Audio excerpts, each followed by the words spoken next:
عمر کے خلافت کے ان کے قتل سے 2 سال پہلے یہ پیدا ہوا ہے اور یہ تابعین میں شمار کیا جاتا ہے، اور بہت بڑا عارف، صوفی اور زاہد، بلکہ ایک فرقہ، نیا فرقہ قدریہ کے نام پر، کہ سب کچھ تقدیر پر ہے، انسان کی کوئی کوشش کام نہیں آ سکتی، کوئی اس کی تدبیر نہیں ہے، سب کچھ قسمت کے اوپر اس کا انحصار ہے.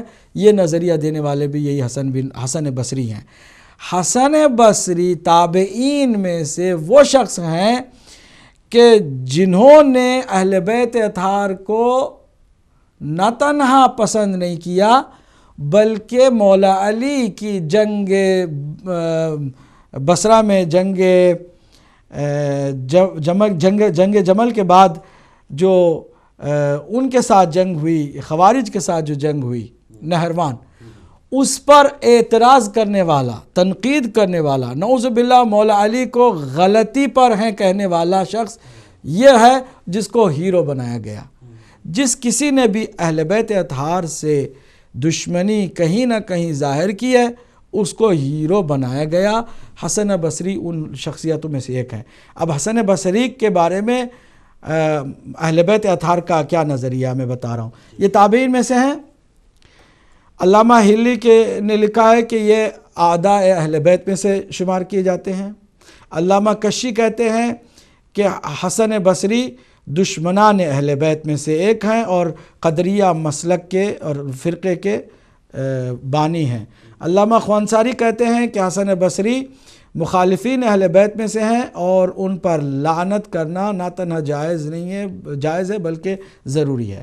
آگے یہ بات واضح کرتے ہیں کہ حضرت امیر المومنین علیہ السلام کو بصرہ میں جنگ کے خلاف اس نے تنقید کی اور مولا علی کو جب پتہ چلا تو مولا علی نے اس کے حق میں بد دعا کی. یہ حسن بصری ہے جس کا بڑا نام ہے بہرحال دنیا میں.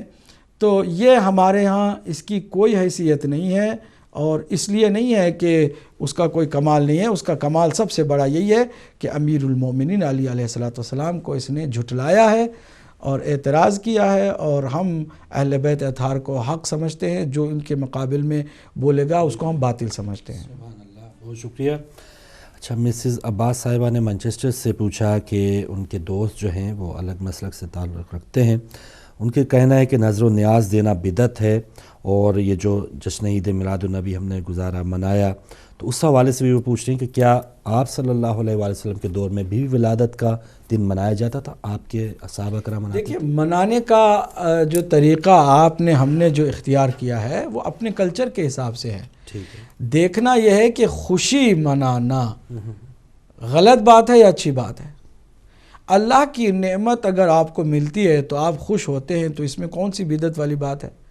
فطرت کا تقاضا ہے کہ نعمت پاتا ہے انسان تو خوشی مناتا ہے، اور اگر نعمت اس سے جدا ہوتی ہے، چھن جاتی ہے، تو غم مناتا ہے. خوشی اور غم کا تعلق فطرت سے ہے اور فطرت پر کوئی فتویٰ نہیں چل سکتا ہے. یہ معلوم ہونا چاہیے انہیں. البتہ خوشی منانے کے مختلف ڈھنگ ہیں، جس طرح سے غم منانے کے بھی مختلف طریقے ہیں. تو طریقوں پر آپ نہ جائیں بلکہ دیکھیں کہ مقصد کیا ہے. مقصد ہے کہ خوشی منائی جائے. اللہ کے نبی دنیا میں آئے، تشریف لائے، اس سے بڑی خوشی کا کیا مقام ہے؟ وَأَمَّا بِنِعْمَةِ رَبِّكَ فَحَدِّثْ. قرآن کہتا ہے کہ جب اللہ تمہارے پروردگار کی جانب سے کوئی نعمت ملے تو اس کا ذکر کرو، اس کے بارے میں بات کرو، گفتگو کرو، محفلیں سجاؤ. گفتگو کرتے ہیں، محفلیں سجاتے ہیں اور نعمت کا ذکر کرتے ہیں. اور جو ناشکر لوگ ہیں، جو انڈائریکٹ دشمنی رکھتے ہیں رسول کے ساتھ اور آل رسول کے ساتھ، وہ ان سب چیزوں کو بدعت کہہ کے اپنا دامن چھڑاتے ہیں، جبکہ دل میں کہیں نہ کہیں کوئی نہ کوئی کھوٹ ہوتا ہے.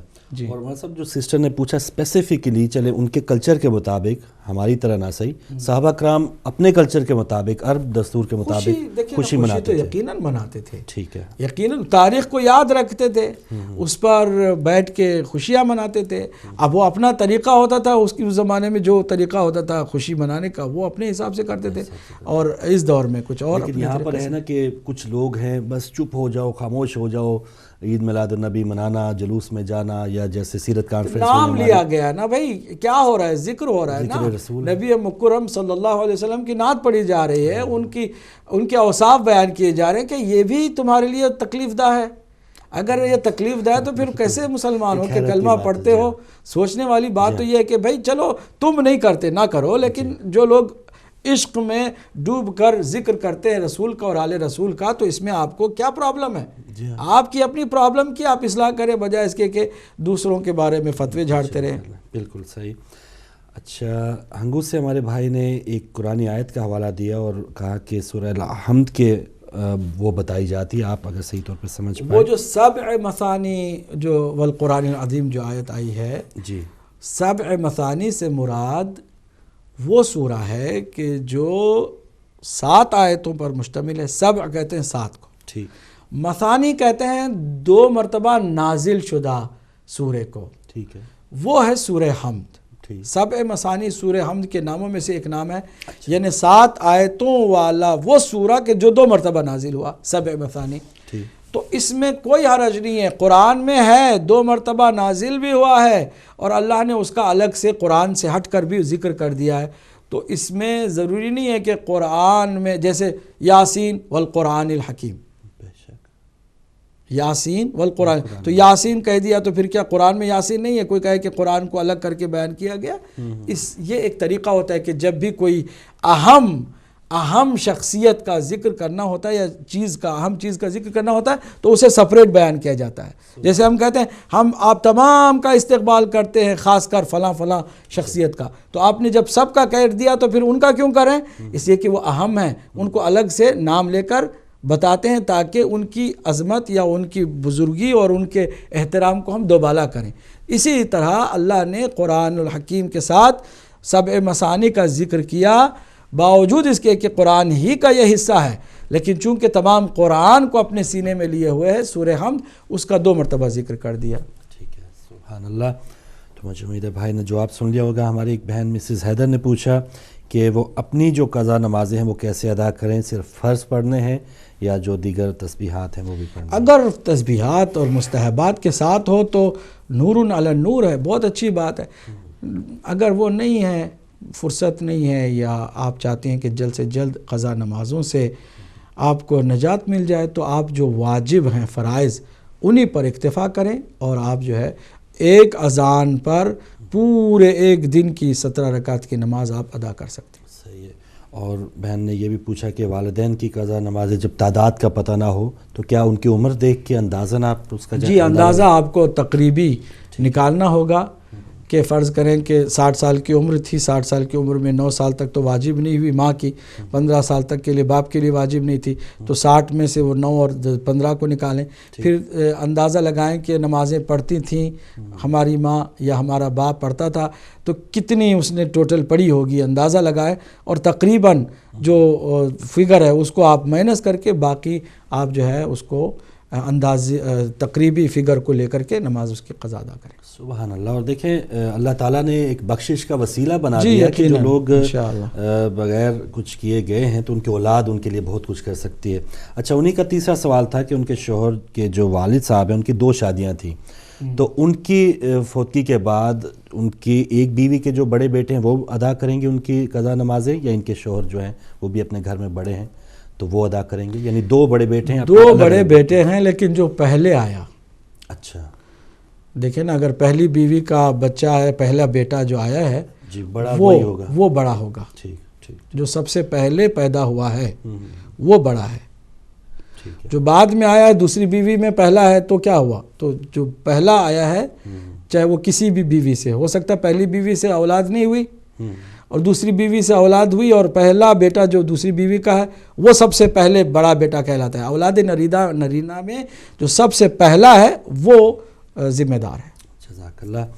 اچھا، لدیتا صاحب نے ڈمرا سے آپ سے گزارش کی ہے کہ دعا ان کا یقیناً دعا کرتے، میرے خیال میں ان کے رشتہ دار، ان کی بہن وغیرہ کے لیے بھی ہاں وہ طبیعت ان کی ناساز ہوگی. ہم دعا کرتے ہیں اللہ سبحانہ تعالیٰ ان کو، ان کے گھر والوں کو، ان کی بہن کو، ان کے رشتہ داروں کو، جو بھی مریض ہیں ان کو شفاء کامل عاجل عطا فرمائے. اور جتنے بھی ہمارے ہدایت ٹی وی کے دیکھنے والے سننے والے اس وقت ہمیں دیکھ رہے ہیں، ان تمام کے مریضوں کو شفاء کامل عاجل عطا فرمائے.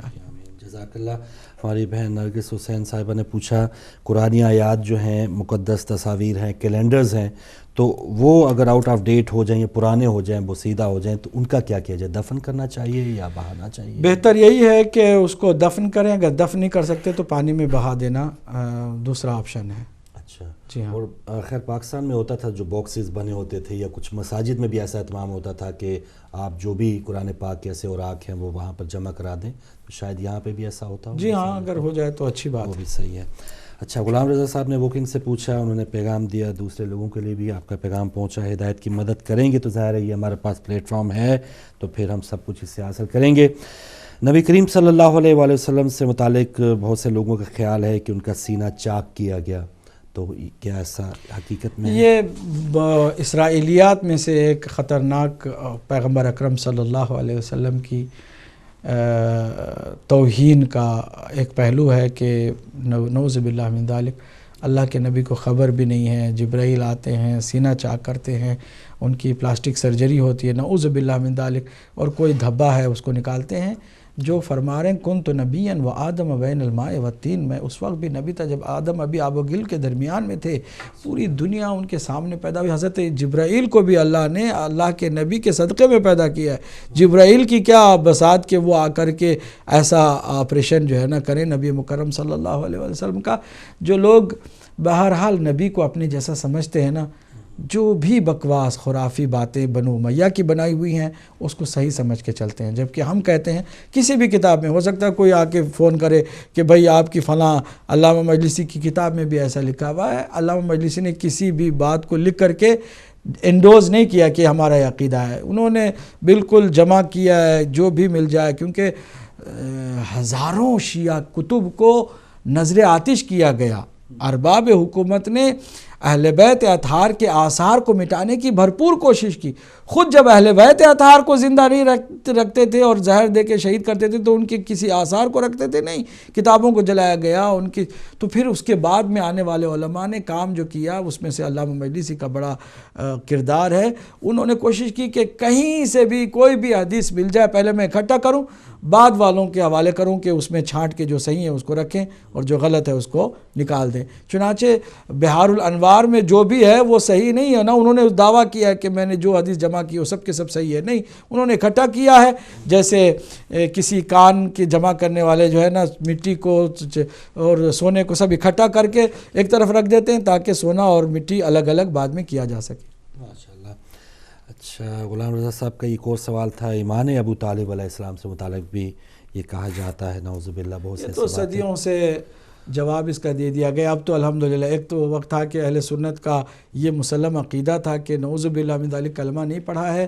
اس کے بعد آہستہ آہستہ آہستہ تحقیق کی گئی تو اب جتنے بھی خوش عقیدہ اہل سنت کے علماء ہیں وہ احترام سے حضرت ابو طالب کا نام بھی لیتے ہیں اور بعض تو علیہ السلام بھی کہتے ہیں. ظاہر سی بات ہے رسول اللہ نے جس شخصیت کی رحلت پر پورا 1 سال سوگ منایا اور اپنی امت سے کہا کہ کسی اپنے کے مرنے پر جو مسلمان ہے 3 دن سے زیادہ سوگ نہ مناؤ، اور اپنے چچا کے مرنے پر پورا 1 سال سوگ منایا. اندازہ لگائیں کہ یہ شخصیت کس طرح کی شخصیت رہی ہے. اور نبی مکرم، ویسے بھی مجھے سمجھنے اور سوچنے کے لیے جملہ عرض کر رہا ہوں، جب ظاہری اس دنیا میں جدائی برداشت نہ کر سکے تو قیامت کے دن کے اپنے چچا سے جدا ہو کر جنت میں چلے جائیں گے. یہ سب بنو امیہ کی کوششوں میں سے ایک کوشش یہ بھی ہے کہ حضرت ابو طالب پر الزام دیا کسی طرح کہ ان کی عظمت کم ہو جائے. لیکن دین کو بہرحال ابو طالب ہی کے خون نے بچایا ہے. اور آج اگر قیامت سے پہلے پوری دنیا پر عدل و انصاف کی حکومت کرنے والا کوئی امام مہدی نام کا بھی آنے والا ہے تو وہ بھی ابو طالب کا ہی فرزند ہے، اور ابو طالب علیہ السلام کے نسل سے ہی دین کو تقویت ملنے والی ہے. جزاک اللہ. اچھا، محترم شفقت عباس صاحب نے شکارپور سے پوچھا کہ جب گنجان آباد جو شہر ہوتے ہیں مساجد بنائی جاتی مارکیٹس میں ہی، کوئی اوپر جگہ مل گئی یا ہو سکتا ہے نیچے دکانیں ہوں، تو اس طرح جائز ہے؟ مساجد کا جو الگ سے ہے. جی ہاں، جس جگہ کو آپ نے مخصوص کر دیا کہ یہ مسجد کی جگہ ہے تو پھر اس کے احکام اس پر لاگو ہوتے ہیں.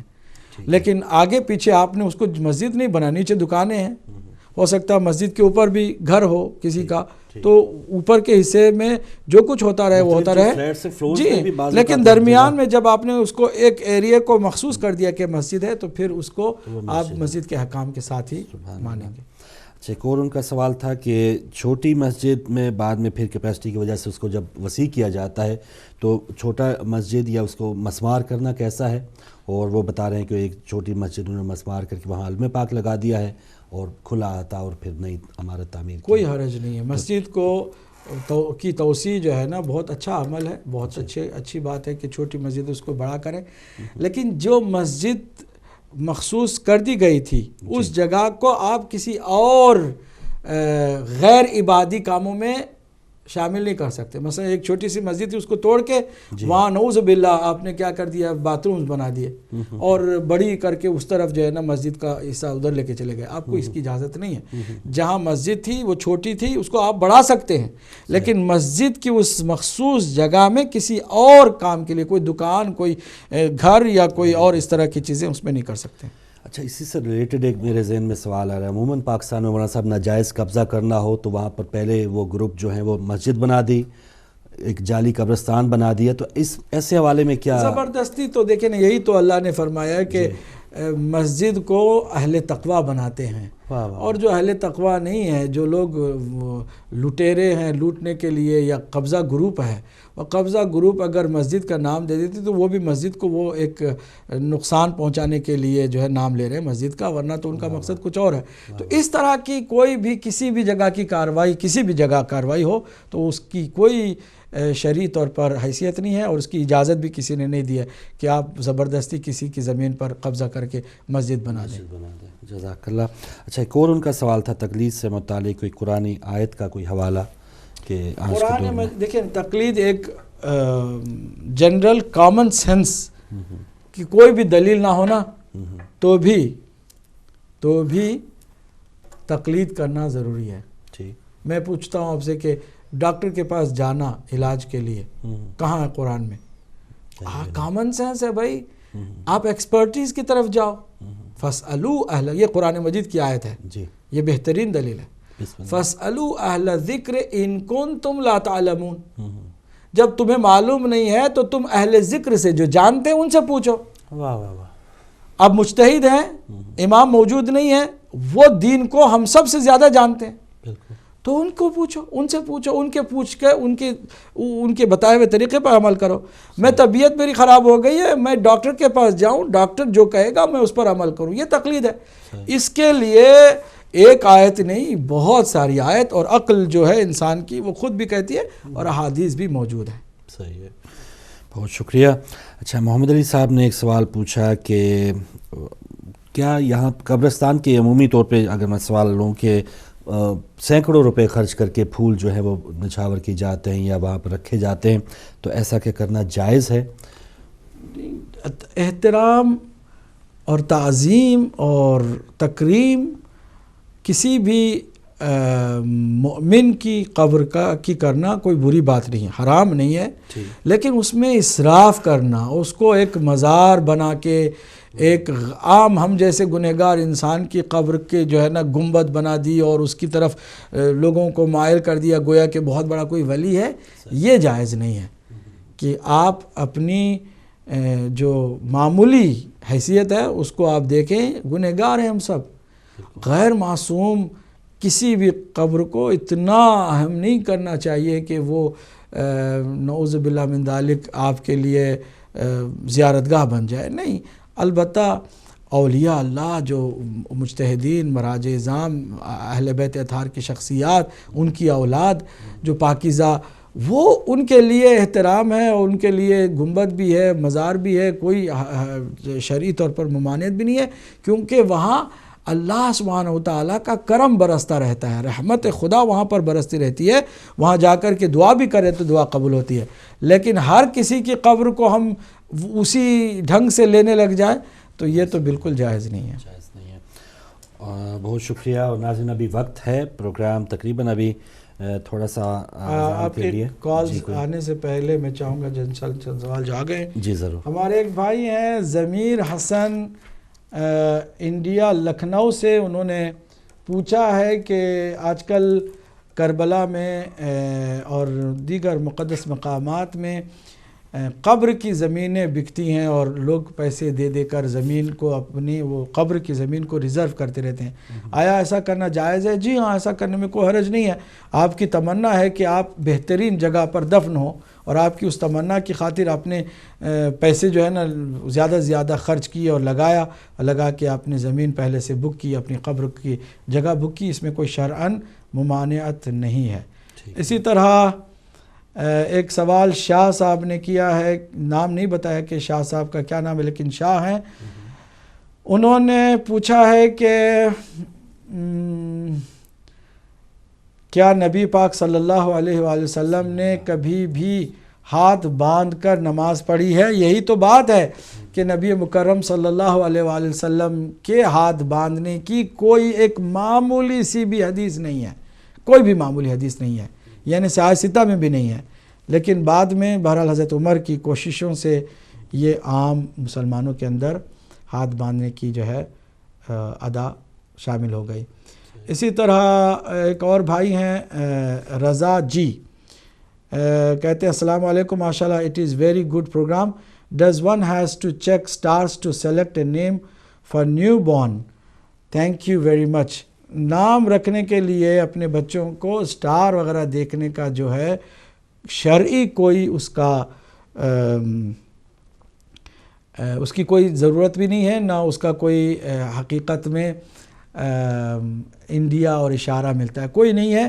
آپ اچھے نام چنیں, اچھے. البتہ میرے حساب سے جس مہینے میں بچہ پیدا ہوا ہے اس مہینے کی مناسبت میں دیکھیں کہ کسی امام یا معصوم کی ولادت ہوئی ہے, اگر ولادت ہوئی ہے یا شہادت ہوئی ہے تو ان کے ناموں میں سے, ان کے القاب میں سے کوئی نام چنیں اور اس بچے کے لیے رکھیں, وہ زیادہ بہتر ہے. ایک اور ہمارے بھائی ہیں منیر اللہ, کہتے ہیں کہ want to know what happens after death till Qayamat. After death till Qayamat there is a long period called برزخ.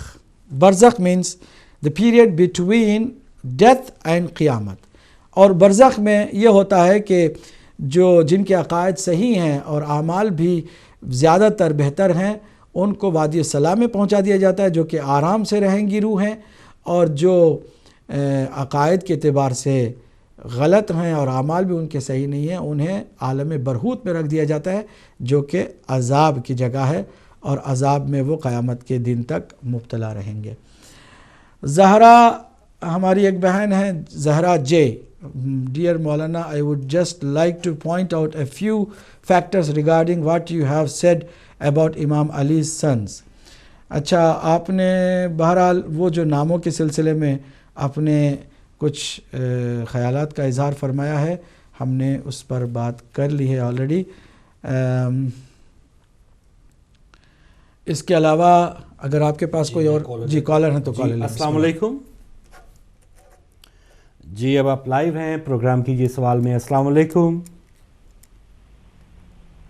شاید وہ جا چکے, اگر ان سے اگلے کوئی کالر ہیں تو ابھی تھوڑا سا وقت بچا ہے, اگر آپ کے ذہن میں سوال ہے تو آپ پوچھ سکتے ہیں. السلام علیکم. جی السلام علیکم. وعلیکم السلام بھائی, ہمارے ساتھ کون کہاں سے؟ جی میرا نام ریحان ہے, میں بات کر رہا ہوں اسلام سے. جی ریحان صاحب. جی جی جزاک اللہ. جی دو سوال میں مختصر جو ہے جی علامہ صاحب سے پوچھنا چاہوں گا. جی پہلا سوال تو یہ ہے جو اہل بیت سے متعلق نا, جی کہ جیسے حضرت فاطمہ رضی اللہ تعالیٰ عنہ جو تھی وہ اگر صاحبزادی علیہ السلام کی تو ان کی اور بھی صاحبزادیاں تھیں, تو ان کی جو اولادیں ہوں گی اور وہ جو ہوں گی وہ بھی اہل بیت میں آئیں گے. اچھا. اور سیکنڈ آپ نے وہ تحقیق کے متعلق یہ بات کی تھی کہ وہ تحقیق سے ثابت کریں کہ بنو امیہ کے زمانے میں جو بھی ہیں کسی نے بھی ان کے مطلب اگینسٹ کوئی بات نہیں کی, تو اس کی مثال تو جیسے ملتی ہے ان کی یزید کی, اس کو اہل سنت وغیرہ اس کو اچھا تو نہیں سمجھتے, تو اس کا مطلب تھوڑا یہ دو چیزیں واضح کر دیں پلیز. ٹھیک ہے بھائی, بہت شکریہ. ریحان صاحب سلاؤ سے آپ شامل ہوئے. کوئی اگلے کالر ہمارے ساتھ. السلام علیکم. ہلو السلام علیکم. وعلیکم السلام بھائی, کون کہاں سے؟ میں شبیر بول رہا ہوں لندن سے. جی شبیر صاحب. تھوڑی دیر پہلے میں نے فون کیا تھا پوچھنے کو مولانا سے جی پرفیوم کے بارے میں, تو میں جواب صحیح طرح نہیں سمجھا ہے کہ میں آیت اللہ شستانی کی تقلید میں ہوں, تو کیا وہ انڈسٹریل الکوہل کو جائز قرار دیتے ہیں؟ جی ہاں جی ہاں, بس یہی سوال پوچھنا تھا. بالکل وہ جائز قرار دیتے. ہم نے واضح کر دیا تھا کہ آپ کا استعمال کرنے میں کوئی حرج نہیں. ٹھیک ہے بھائی, you can use it as much as you can. ٹھیک ہے. شبیر صاحب لندن سے. جی آخری کالر نے پروگرام کیا. السلام علیکم. السلام علیکم. جی وعلیکم السلام. جی بھائی کون کہاں سے؟ سر میں ویانا آسٹریا سے بول رہا ہوں, مہدی حسن نام ہے میرا. جی مہدی حسن صاحب. تو میرے ایک دو کوشچن ہیں, میں نے مولانا صاحب سے جواب پوچھنے ہیں. جی جی سر. مجھے جواب دیتے. جی ایک تو سر یہ ہے کہ روز عاشور کا جو روزہ ہے اس کے بارے میں کیا حکم ہے؟ ٹھیک ہے. اور دوسرا یہ کہ نماز شب مطلب اس کو ہم نیمہ شب کے بعد پڑھ سکتے ہیں اگر بندہ جاگ رہا ہو, یا اس کے لیے فجر کا وہی مخصوص ٹائم ہے نماز فجر کے قریب اسے پڑھنا چاہیے؟